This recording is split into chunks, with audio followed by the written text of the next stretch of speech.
Hi guys, Larissa here with May Arts Ribbon Wednesday, and today I thought I would continue on with what I shared last week on how to use your May Arts ribbon um, if you're going to participate in challenges found on the internet. Um, Here are a couple challenges that I've printed off for today. This is Mojo Monday, and it's a sketch challenge.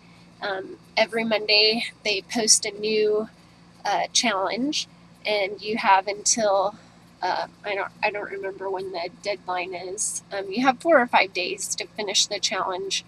And so anyway, this is the challenge for this week. You can do a circle card or a square card, and then these are the elements that you can do.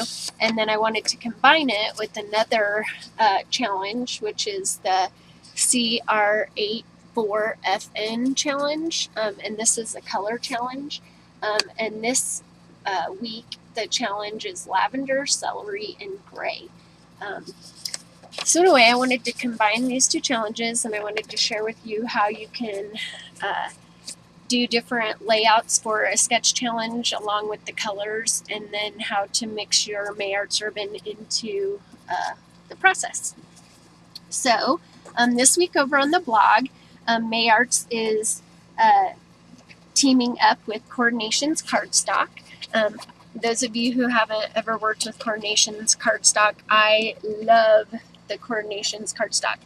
It's a very thick cardstock, and it has sometimes a colored core, different colored cores, and anyway, it's got lots of texture. It's fun to stamp on and use, so I've picked out a lavender color, a celery color, and a gray color that I'm going to work with. So this week you can head over to the blog, and we have lots of fun inspiration, and then there's chances to win. For my card, as you can see, I went ahead and used the square sketch, but instead of doing the sketch the way that it is in the book, I flipped it. So now you can see that my sketch is flipped on the side, and I went ahead and cut out a circle in celery. I've used some of the striped canvas, the new ribbon that we have, which I love this ribbon, and it comes in a thicker ribbon as well. I think it's 1.5 inches. And I've used that for my flag down at the bottom instead of using a paper flag.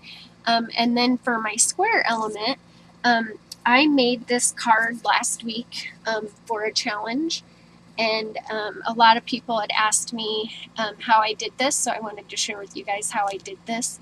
But this is actually a stamp from Studio Calico and Hero Arts, and this is the little frame, the little frame, and then it has all of these other fun little elements with it. So I've stamped that out on the purple Coordinations, and then I stamped the Oh Happy Day, and then I've used some pink paisley wood letters at the top, and I've used My Mind's Eye, a decorative strip of paper across the top there. Now, if you wanted to switch this sketch back to the original way that it was, we could easily do that. And all I'm going to do is actually flip this over, and I'm going to share with you how we can make this work doing it the way that it shows on the actual sketch. So we'll just flip our elements around here, and we'll add the little square down here to the bottom. And then you can either add your hello onto the side, or you could add it across the top, and I think I like it on the side better.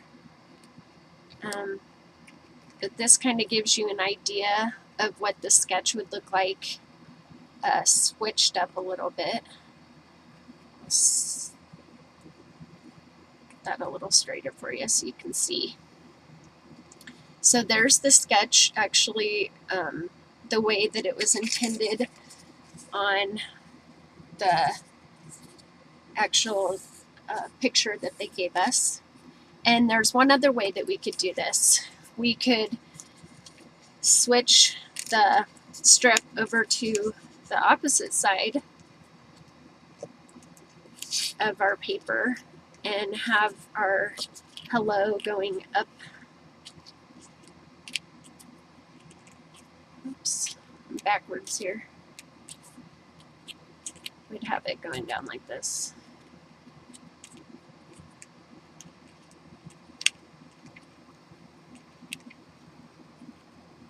And then we'd have our circle down here. And then we'd have our square up here in the top corner. And then we'd have our ribbon elements coming out underneath. So that's another way that you could, and this is actually flipping the sketch this way. So hopefully you guys can see how you can take the same sketch and make a card, make the card fit for whatever design that you want to do. Now to move on to how I went ahead and assembled this.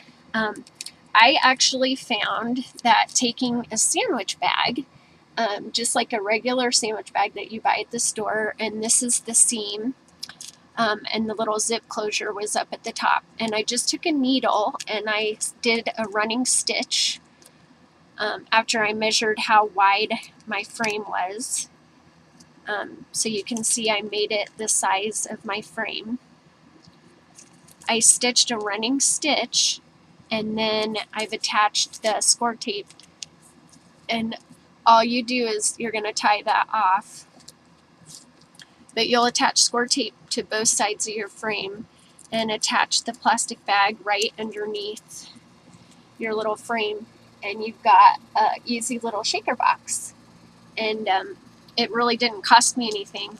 I thought it would be fun to use the clear little file folder things that you use to store the plastic protector sheets.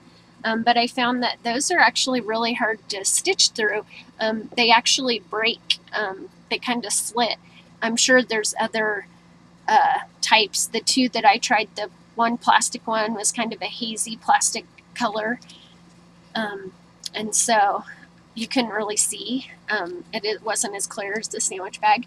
And then in order to get the confetti, I've used this Swiss Dot punch, EK Success punch, and then I've just added a little bit of glitter in here. For this card that I did, I actually used 2 dies from Memory Box. I used a little butterfly border strip die and the little heart border strip die, and punched some butterflies and hearts as well. So anyway, and then another little touch that we could add to this card when we're all finished, this is the May Arts Black Twine, and this is SM08. I would come in here and either add some twine to the bottom of my frame or to the side of my card, whichever side I decide to go with for this style of my card. And then that way it'll finish off the design and you'll have a triangle visually on your sketch. So anyways, I hope this helps you, and to see the finished card and to get all of the list of products that I've used, you can visit my blog at larissaheskettdesigns.blogspot.com, and I'll have pictures and the video and more details of my projects listed for you there. So each week, if you have any further questions, you can always go to my blog and find out more information. So thanks so much for watching, guys. I hope you'll check me out next week for another May Arts Urban Wednesday. And I hope you guys have a fabulous, fabulous weekend. Bye, guys.